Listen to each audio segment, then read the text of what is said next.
Bonjour à tous, étudiants de l'ICP, je m'appelle Benjamin, j'ai 20 ans et je suis actuellement en année de césure. Voilà pourquoi je suis amené à vous parler aujourd'hui. Je suis parti en année de césure entre la L2 et la L3. Si je retourne à la source, ouais, en terminale, j'ai pas vraiment choisi d'aller, enfin c'est un peu un hasard si je suis tombé dans cette formation, donc ça m'a toujours vraiment parlé de prendre une année de césure. En fait, c'est en discutant avec Valerio là, qui vous présente l'année de césure que les arguments étaient carrément pour au niveau de la direction académique et tout. Le faire entre la L2 et la L3, ça me permet ensuite de reprendre les études et de choisir mon master entre guillemets en connaissance de cause. Ce qui m'a poussé à faire une année de césure, c'est premièrement que je saturais au niveau des études et deuxièmement que j'avais envie de découvrir autre chose.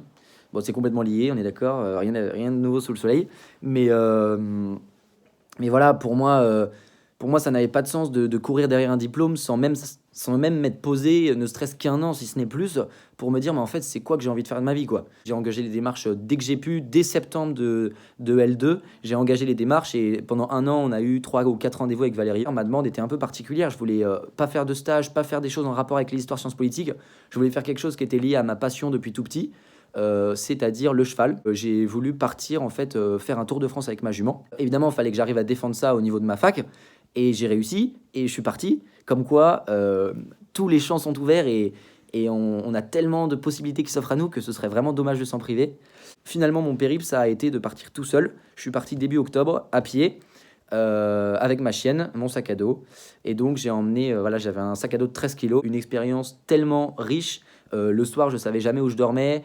J'ai vraiment décidé cette année en mode je vais là où le vent me mène pour une fois dans ma vie, alors que ça fait 19 ans que je suis guidé sur les échéances scolaires et tout ça. Pour une fois dans ma vie, je suis complètement livré à moi-même. Mon objectif de base, c'était d'aller rencontrer des personnes liées au cheval pour approfondir ma compréhension des chevaux et pour apprendre à mieux cerner ce domaine pour savoir si j'avais envie d'y travailler ou pas. En tout cas, pour moi, l'aventure reprend en janvier.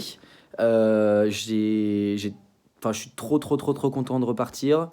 J'ai encore plein de choses qui m'attendent, d'aventures à vivre. Et en plus de ça, pour ceux qui s'inquiètent de prendre une année de césure comme ça, de manière coupée au milieu de ses études, je suis pas inquiète de ne pas être pris dans une formation. J'ai entendu plein de choses. Alors, pas être pris dans une formation, pas avoir envie de reprendre et compagnie.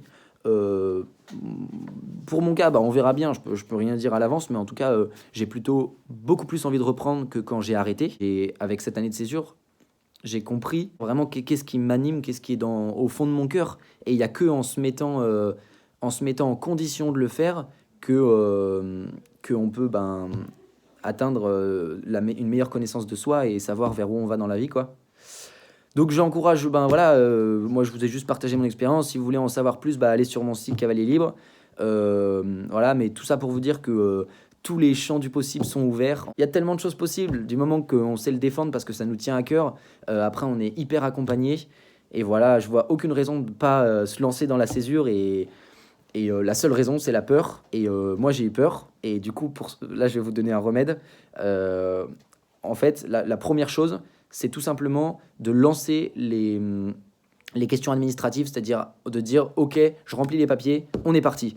Et à partir de ce moment-là, on commence à préparer l'année de césure. Parce qu'il y a aussi plein de gens qui se disent, ouais, moi, je veux trop prendre une année de césure, c'est trop intéressant, mais qu'est-ce que je vais faire?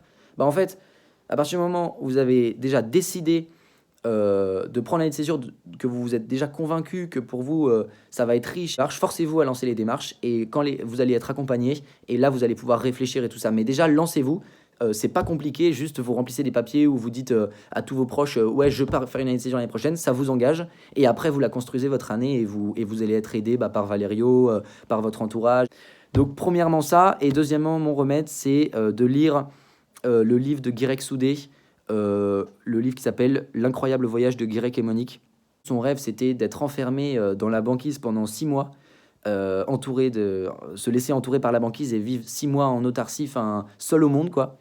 Et voilà, et quand on voit des histoires de mecs comme ça qui ont su prendre leur courage à deux mains et réaliser ce qui leur tient à cœur, bah on se dit mais c'est bon quoi, mon projet il est tellement faisable et la vie est trop courte pour passer à côté de ça. Bon bah c'est dommage de pas avoir d'interaction, de pas pouvoir avoir des questions ou quoi que ce soit. En tout cas, J'espère avoir posé une graine. Choisissez un projet qui vous tient à cœur.